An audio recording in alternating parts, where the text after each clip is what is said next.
We are just few days away from official launch of Starfield, and this game dominates the gaming space already, and it does it on many levels, so let's look into this.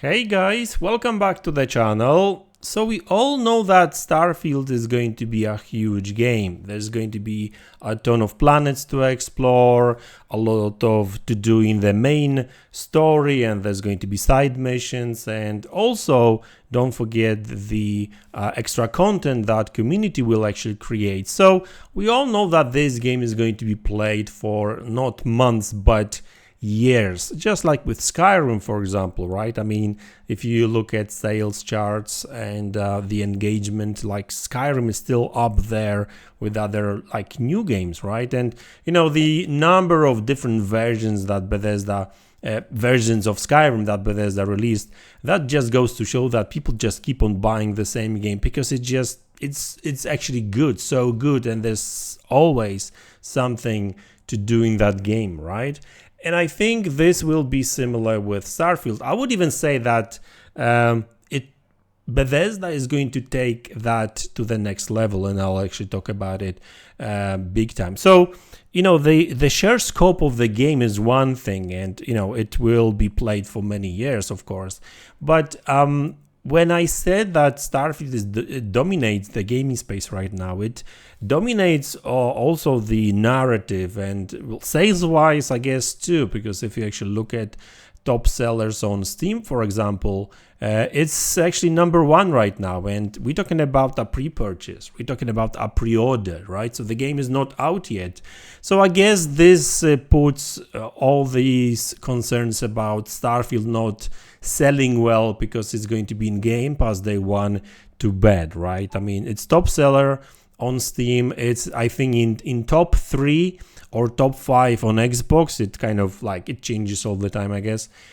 So, you know, even on Xbox, when a lot of people use a Game Pass, you know, a lot of people still buy that game. A lot of people actually buy the upgrade for that game to play that game a little bit earlier, and you will get the extra DLC with it and some extra content, right? So, yeah, I mean, money-wise, I think that Microsoft will make a lot of money on that game even day one. And like I said, we're talking about still pre-orders. This is not the actual sale, like day one sale, where everyone will want to play and everyone will want to check it out, right?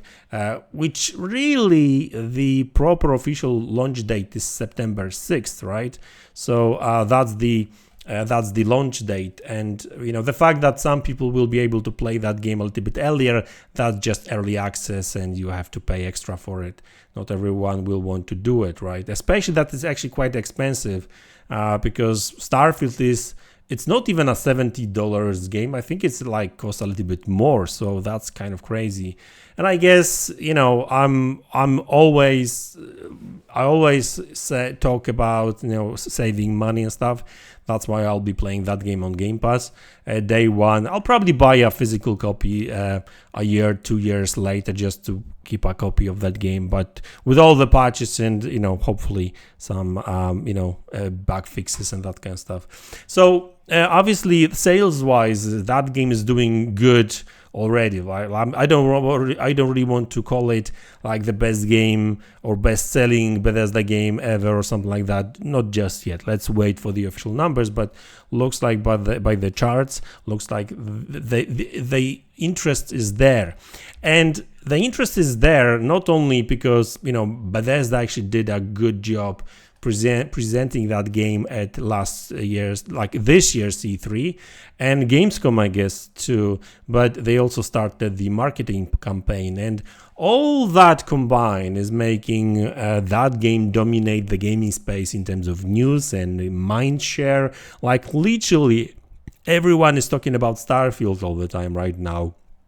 And that's good, because that's what should be all about. It should be all about games. And of course, like, there's going to be some good news, bad news, people actually twisting some news to fit their own narrative. Some people hate on that game, and obviously when every single time we've got a big game, there's going to be fans of the game, but there's also going to be haters, right? Like haters going to hate. I mean, that's the way it works, right? And I guess it happens with every game. So the number of coverage, the amount of coverage on that game is just huge, and I think it's going to get even better, even more, because at the end of the day, the game is not out yet. Like, reviews are not out yet. Reviewers cannot talk about this game until like tomorrow, I think, tomorrow afternoon. So that's when the hype is going to start. Well, of course, if the reviews are going to be good, because if they're going to be shit, then I guess it will the positive thing about this game will twist into something negative. But I don't like. I'm not saying it's going to be 99 on Metacritic, but sounds like this game is going to be a pretty good, from the leaks and that kind of stuff. So we'll see how that goes. But the hype is not going to die out, because A, we're going to get reviews, then B, next day we're going to get early access, so a lot of people will be playing that game if they purchase the upgrade for Game Pass or for that game, or premium edition of that game. So there's going to be a lot of people talking about this game. There's going to be a lot of buzz on Twitter, sharing screenshots and that kind of stuff. And then everyone else will be able to play that game on September 6th. So that's going to be a lot of people too. So it's good to see that kind of positive vibe surrounding Game Pass. Starfield, because there was quite a lot of negativity, I guess, leading up to release of that game, mainly due to a lot of delays. There was a lot of uncertainty about the technical state of that game, and sounds like it's actually not too bad. Now, obviously, I'm not saying that there's not going to be any bugs. I'm sure there's going to be some bugs. When it comes to these big open games, open world games, you will always get some bugs. That's the nature of the beast, I guess, of that type of games. Even big PlayStation games, open world games, they get bugs, because like these games are so big that it's really difficult to test by these QA testers. Like it's almost impossible to catch every single bug or fix it on time. And so yeah, guys, Starfield is really dominating the gaming space right now when it comes to news. Everyone, just wants more Starfield, and I don't blame them. And after seeing the latest trailers and the story and everything, I may be a little bit biased, because I actually enjoyed Fallout games big time, and I know that people say that Starfield is just a Skyrim in space, but like in my opinion, it's more of a Fallout in space, because you've got guns, you've got a base building. Now you will have ship building too, so that's extra layer on top of that. And don't get me wrong, I'm not into base building and that kind of stuff, right? Crafting and stuff. I will just ignore that part of the game, really. I'm going to be more about following the story and exploring the planets. That's my jam. But that's the thing about these games by Bethesda. There's different ways you can play that game. I mean, in one playthrough you can just focus on story, and that's what I will do on my first playthrough.